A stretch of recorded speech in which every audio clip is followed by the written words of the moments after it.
নীরব প্রচার কিন্তু ইতিমধ্যেই শেষ হয়ে গেছে। আর আজকের পর থেকে কিন্তু সেই কোনো দল সেখানে নির্বাচনী প্রচার করতে পারবে না, তাদের যে সরব প্রচার সেটা আজকেই শেষ হলো।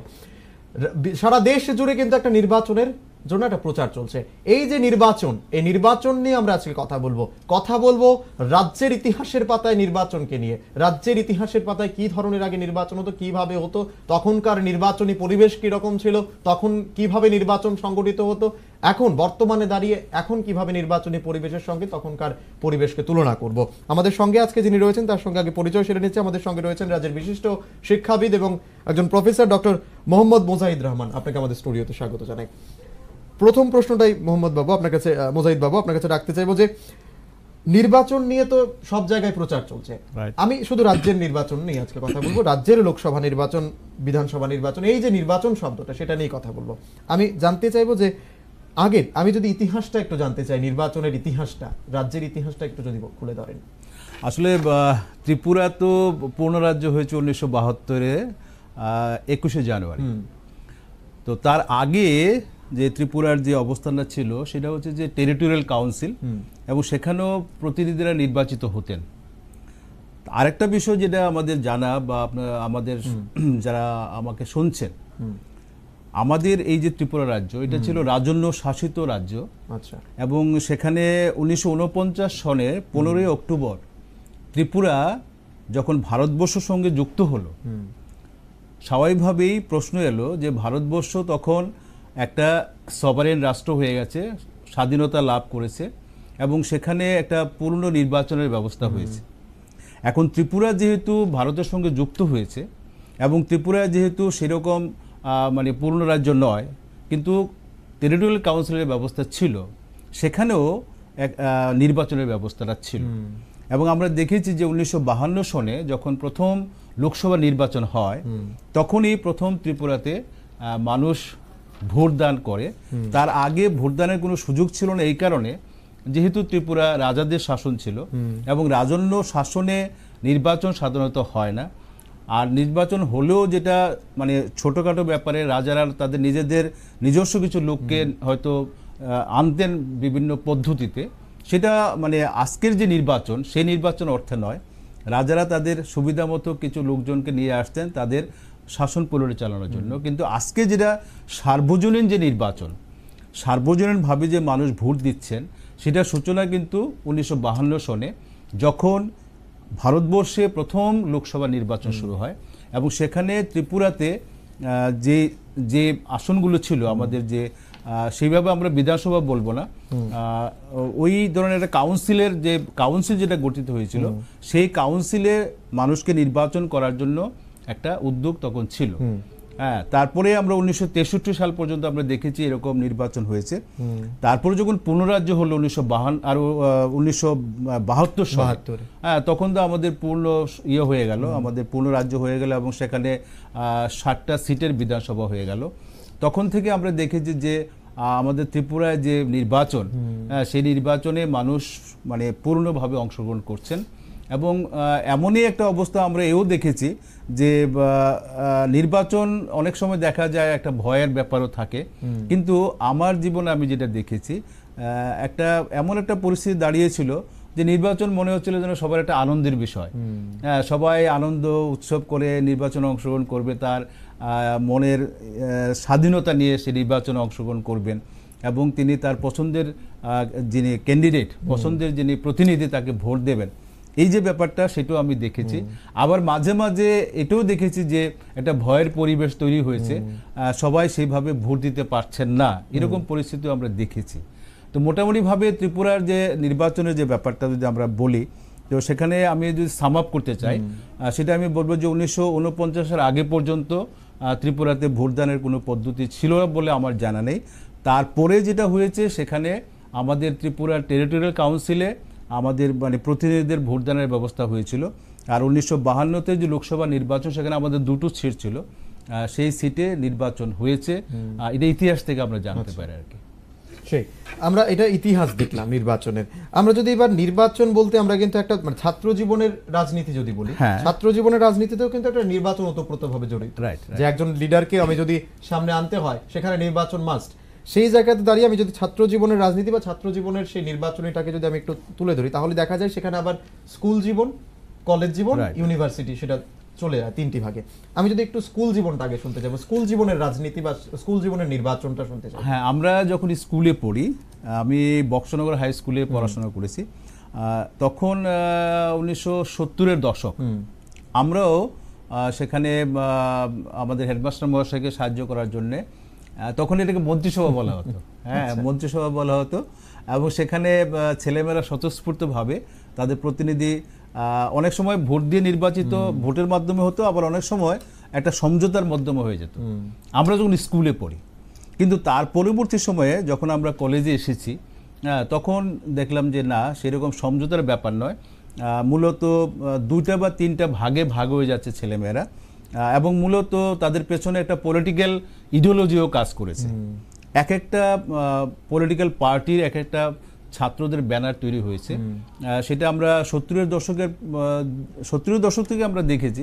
হ্যাঁ, সেই যে মানে তৈরি হয়েছে, এবং সেখানে যে ইউনিটগুলো তৈরি হয়েছে, সেই ইউনিটগুলো তাদের ব্যানারে হ্যাঁ তারা নির্বাচন করতে এসেছে, এবং এই নির্বাচনকে সফল করার জন্য এক একটা অংশের ছেলেমেয়েরা তারা যেমন প্রচেষ্টা নিয়েছে, আবার এটা নিয়ে বিতর্ক দেখা দিয়েছে। আমাদের অনেকেই মনে করেন, আমাদের মধ্যে যারা চিন্তাবিদ আছেন অনেকেই মনে করেন যে এই যে ছাত্র রাজনীতি, এটার কোনো প্রয়োজন নেই।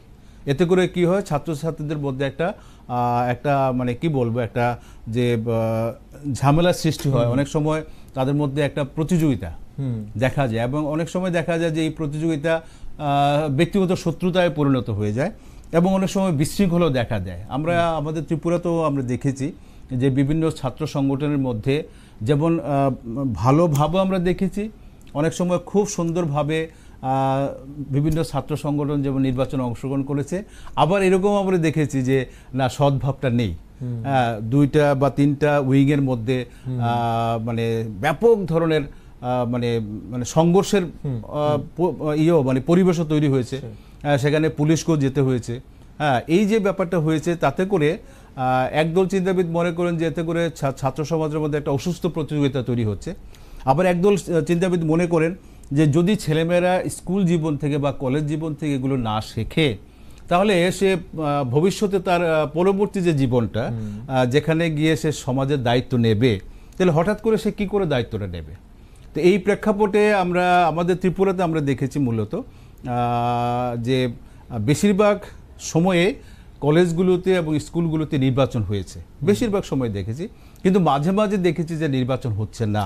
এটা বিভিন্ন কারণ থাকতে পারে, যে সরকার যখন থাকেন তারা যদি চ্যালেঞ্জটা নেন, অনেকে আছেন যে চ্যালেঞ্জটা নিতে রাজি হন না, আবার অনেকে আছেন যে না, চ্যালেঞ্জটা নেওয়া প্রয়োজন, হ্যাঁ চ্যালেঞ্জটা হোক, ছেলে মেয়েদের মধ্যে একটা সচেতনতা আসুক। রাজনৈতিক সচেতনতা যদি তাদের মধ্যে না আসে, তাদের দায়িত্ববোধটা সেইভাবে আসবে না। এই প্রেক্ষাপটে আমরা দেখেছি যে কোনো একটা সরকার এটাকে পজিটিভভাবে নিয়েছেন, আবার কোনো সরকার পজিটিভভাবে নেননি। তো সেই কারণে এই যে বাতাবরণটা তৈরি হয়েছে, এই বাতাবরণের ক্ষেত্রে আমার যেটা মনে হয়েছে বা আমি যেটা বিশ্বাস করি, সেটা হচ্ছে যে নির্বাচনটা থাকাটা বাঞ্ছনীয়। এই কারণে যখন একটা মানে আমি মহাবিদ্যালয়ের কথা যদি বলি বা বিশ্ববিদ্যালয়ের কথা যদি বলি, সেখানে পরিচালনার ক্ষেত্রে ছেলেমেয়েদের একটা ভূমিকা থাকা অবশ্যই দরকার। কেননা ছেলেমেয়েরা ওখান থেকে যদি লিডারশিপটা যদি শেখে, হ্যাঁ, তাহলে কি হয়, পরবর্তী সময়ে তারা সেটাকে কাজে লাগাতে পারে। এবং একটা মহাবিদ্যালয়ের যে বিভিন্ন রকম পরিচালন ব্যাপারগুলো থাকে বা বিশ্ববিদ্যালয়ের যে পরিচালনগত ব্যাপারগুলো থাকে, সেখানে ছেলেমেয়েরা পার্টিসিপেট করলে কি হয়, ব্যাপারটার মধ্যে একটা মানে কি বলবো, একটা বিস্তৃতি আসে। অর্থাৎ যারা প্রিন্সিপাল বা ভাইস চ্যান্সেলর যিনি আছেন, তাকে যে সাহায্য করছেন, টিচাররা তো আছেনই, পাশাপাশি যদি ছাত্র সমাজও আসে, তাহলে একটা গণতান্ত্রিক একটা বাতাবরণ তৈরি হয়। এবং যিনি মূল প্রশাসক, তিনি প্রিন্সিপালও হতে পারেন, ভাইস চ্যান্সেলর হতে পারেন, তার সঙ্গে টিচার্স কাউন্সিল থাকছে, তার সঙ্গে স্টুডেন্টস ইউনিয়ন থাকছে। তাহলে ব্যাপারটা কি দাঁড়াচ্ছে, প্রশাসনটাকে আমরা গতিশীল করতে পারছি, প্রশাসনটাকে আমরা একটা বৃহত্তর রূপ দিতে পারছি। এবং ছেলেমেয়েরা যদি প্রশাসনে আসে, তাহলে তাদের মনেরও বিভিন্ন ধরনের যে প্রশ্নগুলো তারা কিন্তু সেখানে এসে তাদের প্রশ্নগুলো রাখতে পারছে, তারা জানতে পারছে প্রশাসনের কি দুর্বলতা, প্রশাসনের কি সফলতা বা কোনটা তাদের ভালোর দিকে নিয়ে যাচ্ছে। ছেলেমেয়েরা যদি সেখানে জানতে পারে তাহলে তাদের মনে যে ক্ষোভ প্রক্ষোভগুলো জাগে সেগুলো অনেকটাই কিন্তু প্রশমিত হয়ে যায়। এবং যিনি পরিচালক থাকেন কলেজের, যিনি বা বিশ্ববিদ্যালয়ের যিনি পরিচালক থাকেন, হ্যাঁ, সেরকমভাবে যে ছাত্র সংসদ না আসে, আমি দেখেছি আমার ব্যক্তিগত জীবনে, যেহেতু আমি দীর্ঘদিন কলেজের সঙ্গে যুক্ত ছিলাম, আমি দেখেছি যে পরিচালন করতে কিন্তু সমস্যা হয়ে যায়। এবং যদি ছেলেমেয়েরা সেখানে না আসতে পারে তাহলে তাদের মনের মধ্যে একটা সন্দেহ বাতাবরণ তৈরি হয় যে কি হচ্ছে, একটা এরকম একটা অনুষ্ঠান হলো, আমরা তো কিছু জানতে পারলাম না, হ্যাঁ, তাহলে আমরা কেন অংশগ্রহণ করব। তাহলে সুবিধাটা হচ্ছে কি, ছেলেমেয়েদের নিয়ে যদি আমরা সিদ্ধান্তটা নিই, তাদের থেকে যদি আমরা নেতৃত্বকে বেছে নিই, বা যদি নির্বাচনের মধ্যে নেতৃত্ব আসে তাহলে তো কোনো সমস্যা নেই। কিন্তু যদি নির্বাচন না হয় তাহলে এই যে বাছাই করা, এটা কিন্তু খুব কঠিন কাজ। কে নেতৃত্ব দেবে, এটা নিয়ে আবার ছেলেমেয়েদের মধ্যে আবার বিরোধ দেখা দেয়। তো নির্বাচন হলে পরে এই বিরোধটা আর থাকে না, যে নির্বাচিত হয়ে এসেছে কাজেই ও তো মানে প্রতিনিধি হয়ে এসেছে, হ্যাঁ, কাজে এখানে কোনো সমস্যা থাকে না। এই কারণে আমার মনে হয়েছে যে আমি স্কুল জীবনেও দেখেছি, কলেজ জীবনেও দেখেছি, নির্বাচিত প্রতিনিধি এলে পরে এটা স্টুডেন্টস ইউনিয়ন কাউন্সিল যেটাকে আমরা বলি, সেটা বিশ্ববিদ্যালয়ের ক্ষেত্রে হতে পারে, কলেজের ক্ষেত্রে হতে পারে, এটা হলে পরে প্রশাসনের দিক থেকে একটা বিশেষ সুবিধা পাওয়া যায় এবং প্রশাসনটা অনেকটাই গতিশীল। স্কুল জীবনে কিন্তু আরেকটাও দেখা যায় যেটাকে আমরা ক্লাস মনিটর বলি, সেখানেও কিন্তু দুজনকে একসঙ্গে দাঁড় করিয়ে প্রার্থী হিসেবে তাদেরকে দাঁড় করানো হয় এবং সেখানে ক্লাস থেকে জানা হয় যে কাকে তারা স্কুল মনিটর হিসেবে বা কলেজ ক্লাস মনিটর হিসেবে চায়। স্কুলে তো সেইভাবে ছেলেমেয়েরা ততটা মানে পরিপক্ত হয় না, পাকাপোক্ত হয় না, তো সেই কারণে সেখানে মোটামুটি একটা কনসেনসাস হয়ে যায়, একটা সমঝোতার মাধ্যমে যিনি হেডমাস্টার মশাই থাকেন বা ক্লাস টিচাররা থাকেন, হ্যাঁ, তারা সেইভাবে ছেলেমেয়েদের মধ্যে যারা একটু অ্যাক্টিভ থাকে, যাকে দিয়ে একটু কাজ করানো যাবে, যে একটু এগিয়ে আসে, তাদের মধ্যে থেকে একজন মনিটর তারা ঠিক করে দেন। কিন্তু আমি যখন স্কুলে পড়েছি, আমি তো একটু আগে বলছিলাম যে স্কুলে আমরা পড়েছি, সেখানে কিন্তু মন্ত্রী পরিষদ তৈরি হতো। এবং আমার মনে আছে আমি ক্লাস 9-এ পড়ি, তখন মন্ত্রী পরিষদের প্রধানমন্ত্রী করা হয়েছিল আমাকে। এখন এগুলো সুযোগ হয়েছিল, এখন এগুলো শুনলে হাসি পায় যে প্রধানমন্ত্রী স্কুলে আবার প্রধানমন্ত্রী কি করে হয়। কিন্তু এই যে মানে বাতাবরণটা তৈরি হয়, তাতে কি হয়, মানে ছেলে মেয়েদের মধ্যে যারা একটু অগ্রণী থাকে, হ্যাঁ, তারা কিন্তু টিচারদের সঙ্গে একটা তাদের খুব হৃদ্যতা গড়ে ওঠে এবং এই হৃদ্যতার ফলে ছেলে মেয়েদের মধ্যে একটা মানে মানসিক যে তার যে প্রস্তুতির ক্ষেত্রটা, এটা বিস্তৃত হয় এবং ব্যাপক হয় বলে আমার মনে হয়েছে আর কি। এবং আমি স্কুলের ক্ষেত্রে বিভিন্ন প্রোগ্রামগুলো যেগুলো হতো, খেলাধুলা, তখন তো এখন খেলাধুলাটা সেইভাবে হয়তো আমরা দেখি না, কিন্তু ওই সময় কিন্তু প্রচুর খেলাধুলা হতো, স্কুলের মধ্যে খেলাধুলা হতো, সাংস্কৃতিক অনুষ্ঠান হতো, এটা প্রায়ই হতো। এখন বিভিন্ন জায়গাতে বিভিন্ন কারণে একটু কমেছে, কিন্তু আছে, এখনো আছে, এখনো বিভিন্ন স্কুল কলেজে খুব ভালো ভালো ইয়ে হয়, মানে অনুষ্ঠান হয়, তার মধ্যে খেলাধুলার একটা বিরাট দিক। কিন্তু তো আমরা তো যেটা মনে করি যে ছেলেমেয়েদের মধ্যে যদি খেলাধুলার বিকাশ না করা যায় বা সাংস্কৃতিক দিক থেকে তাদের বিকাশ না করা যায়, তাহলে ভবিষ্যতে খুব সমস্যা হয়ে যায়, ছেলেমেয়েদের মনের বিকাশ হয় না। এই কারণে আমার যেটা পছন্দ বা আমার যেটা মত, সেটা হচ্ছে যে স্কুল জীবন থেকেই ছেলেমেয়েদেরকে সেইভাবে গড়ে তোলা, যারা খেলতে চায় তাদেরকে খেলার সুযোগ দেওয়া, যারা সাংস্কৃতিক দিকে যেতে চায়, যারা গান বাজনা করতে চায়, যারা নাচ করতে চায়, তাদেরকে সেই সুযোগটা করে দেওয়া। হ্যাঁ, সেটা করে দিলে ইউরোপের ক্ষেত্রে বা পৃথিবীর অন্যান্য মানে খুব অ্যাডভান্স যে দেশগুলো আছে, আমেরিকার কথা বলতে পারি বা ইউরোপের বিভিন্ন দেশের কথা আমরা বলতে পারি, সেখানে যেভাবে ছেলে মেয়েদেরকে তৈরি করা হয় সেরকমভাবে কিন্তু আমাদের দেশে আমার যেটা মনে হচ্ছে আমরা সেইভাবে এখনও যেতে পারিনি। তার যেটা প্রধান কারণ সেটা হচ্ছে যে আমাদের দেশের যে লোক সংখ্যা, আমাদের দেশের যে ছাত্র সংখ্যা, আমাদের দেশের যে পরিকাঠামো, তার মধ্যে একটু গরমিল থেকে যাচ্ছে। অনেক সময় দেখা যায় যে আমাদের এত বেশি ছাত্রছাত্রী, সেখানে তাদেরকে সেইভাবে সুযোগ করে দেওয়া সম্ভব হয় না। বা অনেক স্কুলে দেখা যায় মাঠ নেই, অনেক স্কুলের মানে সাঁতারের ব্যাপারে তো আমাদের খুবই দীনদশা। বিশেষ করে আমরা ত্রিপুরার ক্ষেত্রে আমি দেখেছি, একমাত্র উদয়পুর বাদ দিলে অন্যত্র তেমন সেরকম কিন্তু পরিকাঠামো নেই। অন্য জায়গায় হয়তো হয়তো সরকারিভাবে কিছু মানে সুযোগ সুবিধা করা হয়েছে, কিন্তু প্রয়োজনের তুলনায় একদমই কম। তো কাজেই এই যে ব্যাপারগুলো আছে, খেলাধুলা, সাঁতার, তারপর সাংস্কৃতিক কাজকর্ম, এগুলো যদি স্কুল জীবন থেকে ছেলেমেয়েদের ভিতরে আমরা নিতে পারি এবং ছেলেমেয়েদেরকে সেইভাবে একটা নেতৃত্বের মধ্যে আমরা নিয়ে আসতে পারি এবং সেটা যদি নির্বাচনের মাধ্যমে হয়, আমার ব্যক্তিগত মত হচ্ছে নির্বাচনের মাধ্যমে হলে পরে তাদের মধ্যে কনফিডেন্সটা বেড়ে যায়, আর নির্বাচন না হলে পরে কনফিডেন্সটা থাকে না, তখন মনে হয় যে ওই নেতাকে গ্রহণযোগ্যতাটাও কমে যায়। হ্যাঁ, গ্রহণযোগ্যতা কমে যায়। অনেকেই ভাবে আরে ও তো মানে ওকে তো পছন্দ করা হয়েছে, আমি কি তার থেকে কম নাকি, আমাকে পছন্দ করলে আমি হয়তো আর একটু ভালো কাজ করতে পারতাম। কিন্তু নির্বাচনের মধ্যে আসলে পরে তখন আর ওই সমস্যাটা থাকে না, তখন যে নেতৃত্ব দিচ্ছে তার কাছে যে মনে হয় যে না আমি নির্বাচিত প্রতিনিধি, কাজেই আমাকে চ্যালেঞ্জ করার মতো কেউ নেই। হ্যাঁ, তো এটাই আমার ব্যক্তিগত মত হচ্ছে যে ছাত্র জীবন থেকেই সেটা লালন করা দরকার এবং ছেলের মধ্যে একটা সুস্থ প্রতিযোগিতা। অনেক সময় অসুস্থ প্রতিযোগিতা এসে যায়, আমিও ব্যক্তিগতভাবে আমি দেখেছি যে ছেলে মেয়েদের মধ্যে একটা অসুস্থ প্রতিযোগিতা আসে, এটার আমি বিরোধী। এটা মানে যারা মানে ভাবনা চিন্তা করেন তারা সবাই এটাকে বলবেন, তার বিরুদ্ধেই বলবেন। কাজেই আমার যেটা মনে হয়েছে যে স্কুল জীবনে বা কলেজ জীবনে বা বিশ্ববিদ্যালয়ের জীবনে যদি ছেলে মেয়েদের মধ্যে একটা অসুস্থ প্রতিযোগিতা আসে, এটা কিন্তু আমাদের দেশের পক্ষে ভালো হবে না, মঙ্গল হবে না। সুস্থ প্রতিযোগিতা হোক এবং ছেলেমেয়েরা সঠিকভাবে তার প্রতিনিধিকে নির্বাচিত করুক এবং তাকে সুযোগ দেওয়া হোক যে হ্যাঁ তুমি তোমার প্রতিনিধি নির্বাচন করো। এরকম একটা সুস্থ প্রতিযোগিতা যদি হয় তাহলে যারা এখান থেকে যারা নেতা তৈরি হবেন, এখান থেকে যারা নেতৃত্বে আসবেন, তারা কিন্তু ভবিষ্যৎ জীবনে আমার মনে হয় যে তারা সমাজ পরিচালনার ক্ষেত্রে তারা অনেকটাই দিতে পারবেন। আর যদি অসুস্থ প্রতিযোগিতার মধ্য দিয়ে আসেন, তখন যখন বৃহত্তর সমাজে তারা যাবেন তখন সেখানেও একটা অসুস্থ প্রতিযোগিতা তৈরি হবে, এতে করে সমাজ কিন্তু ক্ষতিগ্রস্ত হবে।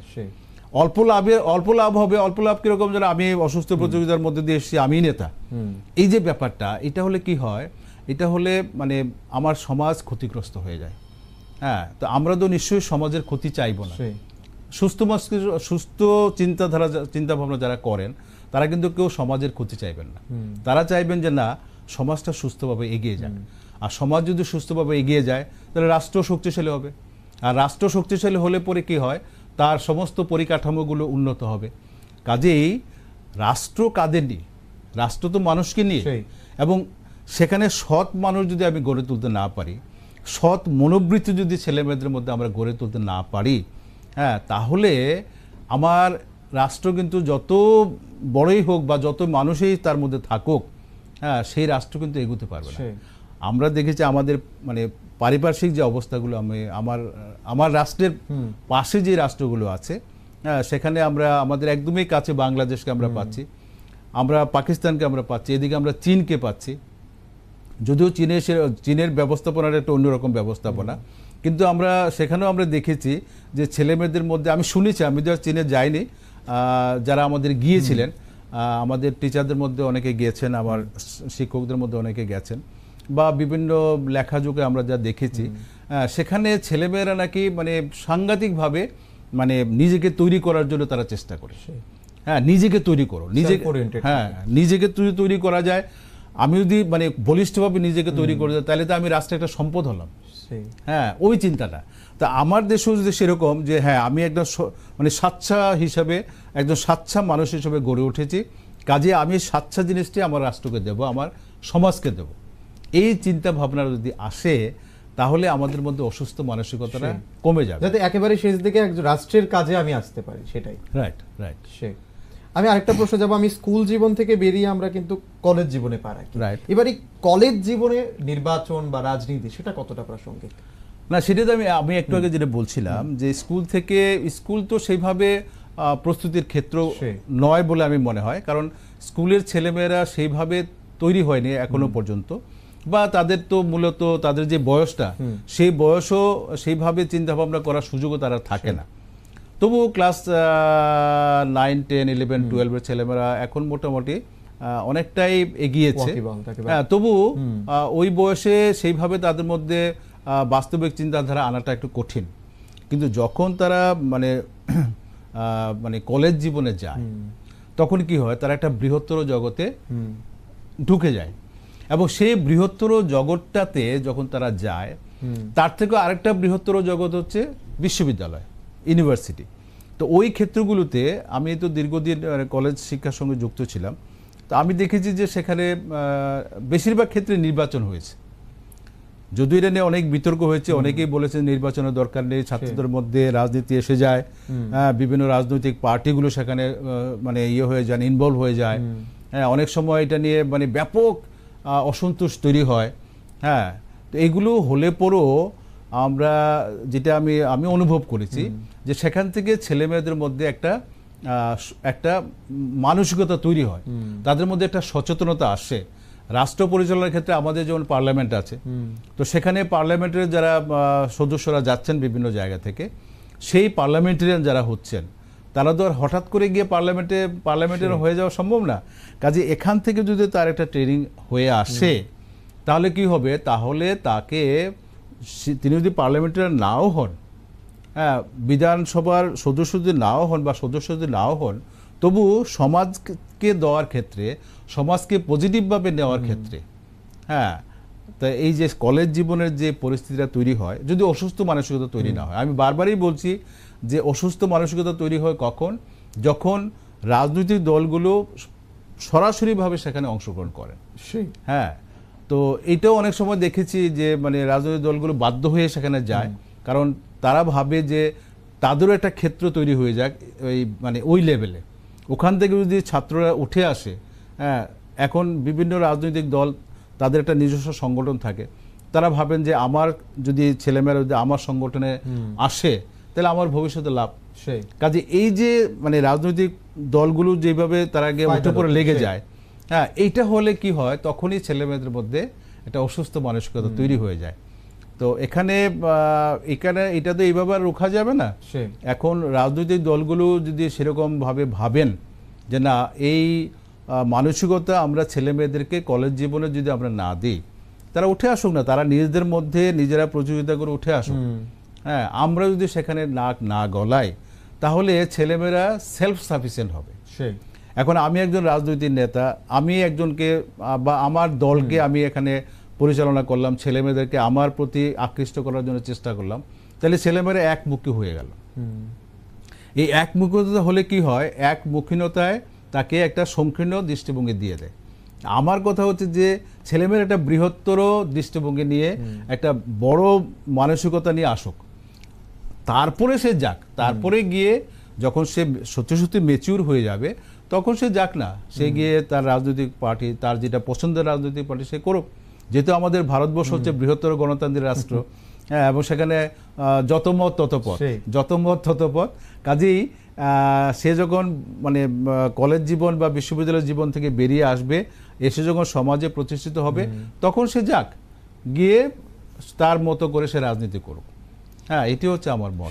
আমি এবার কলেজ জীবন, স্কুল জীবন পেরিয়ে যখন আমরা সমাজে আসি, হ্যাঁ, সমাজে যখন নির্বাচনের জন্য হয়, সেখানে রাজনৈতিক দলেরই নির্বাচন আমরা দেখে থাকি। সেখানে এই জিনিসগুলা বা সেখানে সুষ্ঠু নির্বাচন করা, সুষ্ঠু নির্বাচন হতে হবে, এগুলো এখন কতটা প্রাসঙ্গিক? আসলে আমাদের বেশিরভাগ মানুষই তো চায় সুষ্ঠুভাবে নির্বাচনটা হোক। সুষ্ঠুভাবে নির্বাচন হলে পরে প্রতিটি মানুষ তার পছন্দের যিনি ক্যান্ডিডেট তাকে ভোট দিতে পারে। আমি দেখেছি আমাদের ত্রিপুরাতে বেশিরভাগ সময়ে মানে খুব সুষ্ঠু সুন্দর নির্বাচন হয়েছে। আমরা সেখানে অংশগ্রহণ করেছি, আমরা নিজেরা ভোট দিয়েছি, আমরা নিজেরা ভোট কর্মী হিসেবে কাজ করেছি। সেখানে মানে বিভিন্ন ধরনের ইলেকশন তো হচ্ছে, এখানে আমরা পঞ্চায়েত সমিতির নির্বাচন, তারপরে আমাদের যে গ্রামীণ যে নির্বাচনগুলো আছে, আমি ওই নির্বাচনও দেখেছি যখন আমরা ছোট ছিলাম। সেখানে আমাদের গ্রামের প্রধান তৈরি হয়েছে, একটা স্কুলের মধ্যে সবাই গিয়ে বসেছে, হ্যাঁ, একজন ক্যান্ডিডেট দাঁড়িয়েছে যে আমি দাঁড়িয়েছি ভাই, কে কে আমাকে ভোট দেবে, তো সবাই হাত তুললো, যে হাত তুললো হাত গোনা হলো। আরেকজন ক্যান্ডিডেট এলেন যে ভাই আমি দাঁড়িয়েছি, এখন আমাকে কারা কারা ভোট দেবেন, হাত তুললো হাত গোনা হলো। মানে হাত তুলে ভোটও আমি দেখেছি। আমি যখন স্কুলে পড়েছি সেখানে আমাদের যে পঞ্চায়েতের নির্বাচন হয়েছে সেখানে হাত তুলে দেখেছি, কিন্তু পরবর্তী সময়ে এটা বন্ধ হয়ে গেছে। এবং সেখানেও যে নির্বাচন হয়েছে, ত্রিস্তর পঞ্চায়েতের নির্বাচন যে হয়েছে, সেটাও আমরা অংশগ্রহণ করেছি, সেখানে আমরা ভোটকর্মী হিসেবে কাজ করেছি। এবং আমার কাছে খুব অবাক লাগেছে যে এক একজন ভোটার 2-3টা যে ভোট দিয়েছে, হ্যাঁ, সেখানে মানে প্রতিটি ভোটার, আমি ভাবতাম যে মানে মানুষ, গ্রামের সাধারণ মানুষ তো অতটা সচেতন হয়তো নয়, কিন্তু যখন আমরা ভোট গণনার কাজে গেছি, তখন দেখলাম যে আরে মানুষ তো ভুল করে নি যে তার যতটা ভোট দিতে হবে, হ্যাঁ প্রত্যেকে কিন্তু সেইভাবেই ভোটগুলো দিয়েছে। তো এটা আমার ধারণা হয়েছে যে, আর ত্রিপুরাতে তো সবচেয়ে বেশি মানে ভারতবর্ষে আমি জানি না এত পার্সেন্টেজ, এত মানে শতকরা অনেক জায়গাতে আমি দেখেছি প্রায় 90, হ্যাঁ 90-এর কাছাকাছি চলে যাচ্ছে, ভোট দিচ্ছে মানুষ। হ্যাঁ এই যে ভোট দান এবং মানুষের সক্রিয়তা, হ্যাঁ সেটাতে গিয়ে মানুষের মধ্যে যে সচেতনতা এসেছে এবং মানুষ যে স্বতঃস্ফূর্তভাবে ভোটে অংশগ্রহণ করেছেন এটা আমি দেখেছি। আবার কোনো কোনো ক্ষেত্রে, খুব একটা বেশি না, অল্প অল্প ক্ষেত্রে আমি দেখেছি যে মানুষ সবসময় নিজের ভোটটা দিতে পারছে না। আচ্ছা, এর বিভিন্ন কারণ হয়তো আছে, বিভিন্ন ধরনের ব্যাপারও আছে। তো ওই ব্যাপারগুলো মানে প্রশাসনের ব্যাপার থাকে, নির্বাচন কমিশনের ব্যাপার থাকে, আবার কিছু দুষ্ট লোকেরও ব্যাপার থাকে। তো এগুলোতে আমরা যাচ্ছি না। আমরা যেটা চাইবো যে মানুষ স্বচ্ছন্দে তার যে মনের প্রার্থী বা প্রার্থী যারা আছেন তাদেরকে তারা ভোট দিন, হ্যাঁ পছন্দের প্রার্থীকে ভোট দিন। এতে করে কি হয়, এতে করে আমার সমাজের লাভ, কিন্তু আমার ব্যক্তি স্বার্থ বা আমার একটা দলের স্বার্থ হতে পারে একটা সময়ের জন্য, এটা অনেকে মনে করেন, কিন্তু আমি যদি একদম মানে লং রানের মানে চিন্তা করি আর কি, মানে ভবিষ্যতে চিন্তা করি, তাহলে এই যে সংকীর্ণ মানসিকতা এটা কিন্তু আলটিমেটলি আমাদের ক্ষতি করে, ভীষণভাবে ক্ষতি করে দেয়।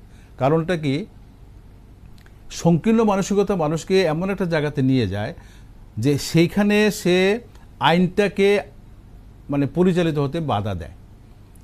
আইন যদি সঠিকভাবে না চলে তাহলে মানুষ তার অধিকার ভোগ করতে পারে না, আর মানুষ যখন অধিকার থেকে বঞ্চিত হয় তখনই তার মধ্যে ক্ষোভ জমা হয় এবং বিভিন্ন জায়গাতে আমরা অনেক সময় অসহিষ্ণুতা দেখি। হ্যাঁ আমাদের ত্রিপুরা রাজ্যে আমরা দেখেছি কিছু কিছু অসহিষ্ণুতা হয়েছে।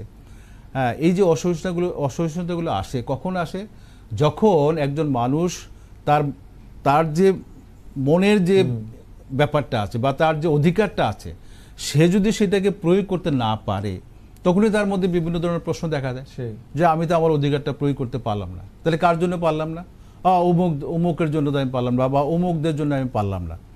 এই যে ক্ষোভ প্রক্ষোভ বলে আসে, এতে করে আমাদের সমাজের মধ্যে একটা অস্থিরতা দেখা দেয়, একটা অসম প্রতিযোগিতা দেখা দেয় এবং সেখানে আইন শৃঙ্খলাও অনেক সময় হয়, নষ্ট হয়ে যায়, হ্যাঁ ডিটোরিয়েট করে যায়।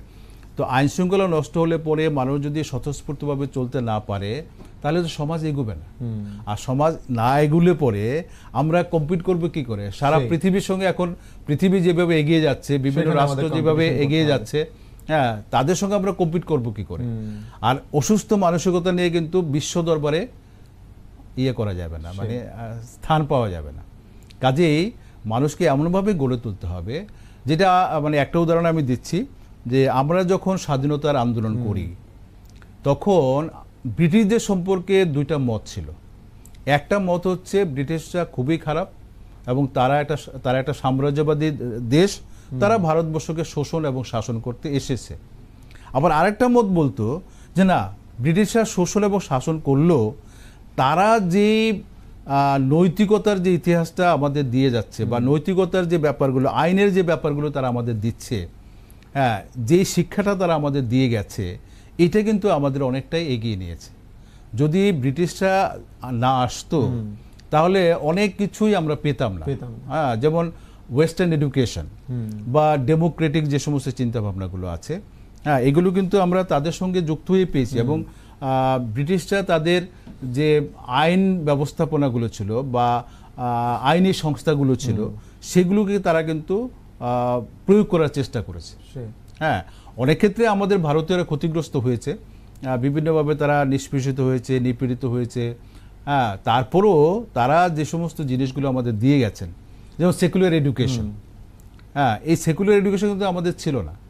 আমাদের দেশে শিক্ষা ব্যবস্থাটা কী ছিল, যারা যে ধর্মে বিশ্বাস করেন সেই ধর্মের ধর্মগ্রন্থগুলোই তারা পাঠ করতেন।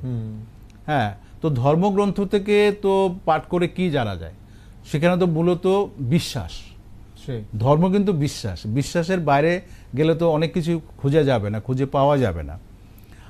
আর সেকুলার হচ্ছে, সেকুলার শিক্ষা ব্যবস্থাটা কি, যে না ধর্মগ্রন্থ তো তুমি তোমার ধর্মগ্রন্থ পাঠ করো ঠিকই আছে, কিন্তু এগিয়ে যেতে গেলে আমার যা দরকার সেটা হচ্ছে আমার ভূগোল জানতে হবে, আমার ইতিহাস জানতে হবে, আমার অর্থনীতি জানতে হবে, আমার বিজ্ঞানকে জানতে হবে। হ্যাঁ, এই যে ব্যাপারগুলো এসেছে, এই ব্যাপারগুলো কিন্তু ওয়েস্টার্ন এডুকেশন কিন্তু ব্রিটিশরা এখানে চালু করেছে, এবং সেখানে সেকুলার এডুকেশন সিস্টেম, যেটা ধর্মগ্রন্থ তোমরা পাঠ করো, কিন্তু স্কুলে কলেজে সেখানে কিন্তু সেকুলার এডুকেশন দিতে হবে। অর্থাৎ একটা ছেলে বা মেয়ে যাতে করে তার মনের বিকাশটা ঘটে, সে যাতে পৃথিবীর বিভিন্ন সমস্যাগুলো বুঝতে পারে। হ্যাঁ, এই ব্যাপারগুলোর কিন্তু ব্রিটিশ আমাদের দিয়েছে। এবং ন্যায় বিচার, এই যে বিচার ব্যবস্থা, আমাদের দেশে যে বিচার ব্যবস্থা আজকে আছে, সেই বিচার ব্যবস্থা কিন্তু ব্রিটিশদের কাছ থেকে এসেছে। এই যে আমরা ভোটদানের পদ্ধতি, আজ যে আমরা যে নির্বাচনের পদ্ধতি, আমাদের যে গণতন্ত্র, সেটা কিন্তু ব্রিটিশে আমাদের দিয়ে গেছে। কাজে এই যে সুস্থ মানসিকতার যে ব্যাপারটা আছে, আমি বারবারই সুস্থ মানসিকতা বলছি এই কারণে যে সুস্থ মানসিকতা না থাকলে পরে আমাদের যে পারিপার্শ্বিক যে অবস্থা থাকে বা পারিপার্শ্বিক যে ব্যবস্থাগুলো থাকে, সেই ব্যবস্থাগুলো ক্ষতিগ্রস্ত হয়। তো আমরা ব্রিটিশদের কাছ থেকে যে জিনিসগুলো আমরা শিখেছি, হ্যাঁ, তার মধ্যে এই যে আইনি ব্যাপারগুলো আছে, যে নৈতিকতার ব্যাপারগুলো আছে, তারা যে সবই নৈতিক করেছে তা না, তাদের মধ্যে অনেক অনৈতিকতা ছিল, কিন্তু এমন কিছু আমরা জিনিস পেয়েছি যেগুলো আমরা আমাদের জীবনে প্রয়োগ করতে পারছি। এবং আমার যেটা মনে হয় যে সৎভাবে যদি আমি বাঁচতে চাই, সৎভাবে যদি আমি এগোতে চাই, তাহলে মানুষের মধ্যে ওই ভাবনাটা নিয়ে যেতে হবে।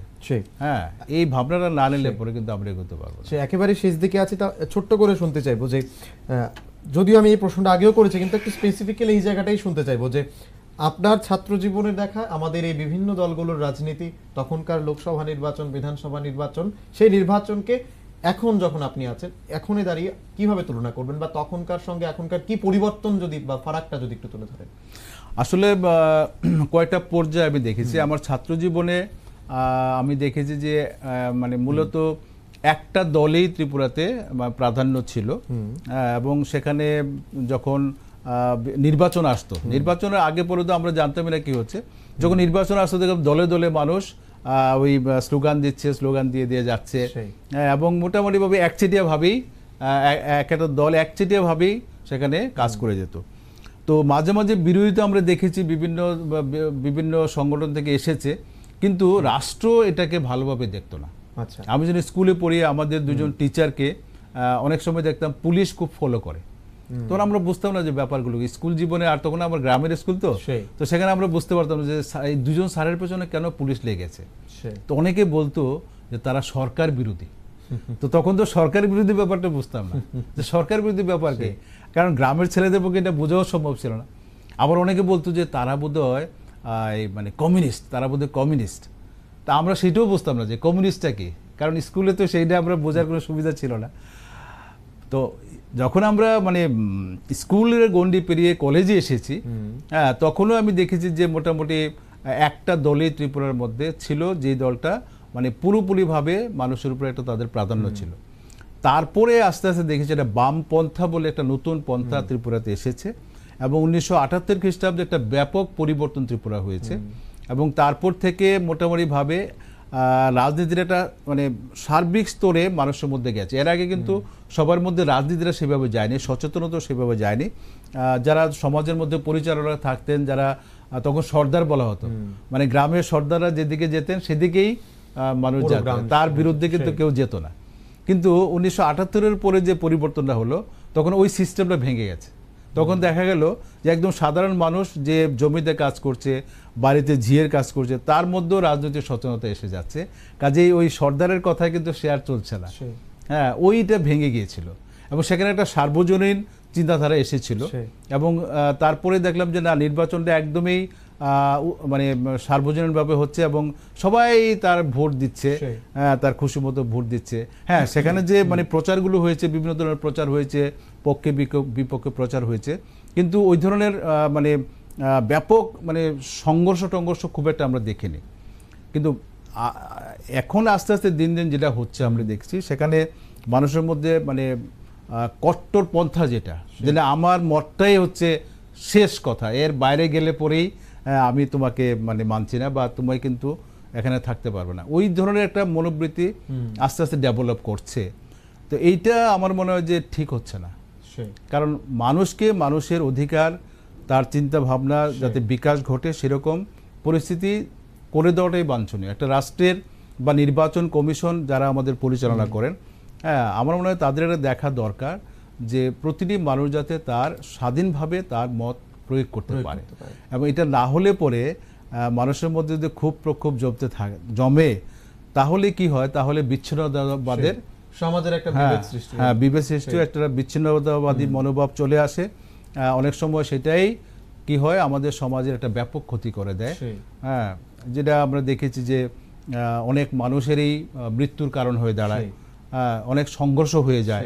তো এইগুলোর বিরুদ্ধে আমরা যারা আছি, বিশেষ করে যারা মোটামুটিভাবে চিন্তা ভাবনা করেন, তারা যদি এগিয়ে আসেন এবং তারা যদি মত রাখতে পারেন তাহলে এটা আমাদের ভালো হবে। কিন্তু সমস্যা যেটা দেখা দিয়েছে, অনেক ভালো মানুষই আমি দেখেছি তারা দূরে থাকতে চান, তারা এগুলোতে আসতে চান না, বলে না বাবা আমি এই সমস্ত আমার ভালো লাগে না, আমি ঝামেলা যেতে চাই না। অনেকেই এটাকে ঝামেলা মনে করে এড়িয়ে যায়।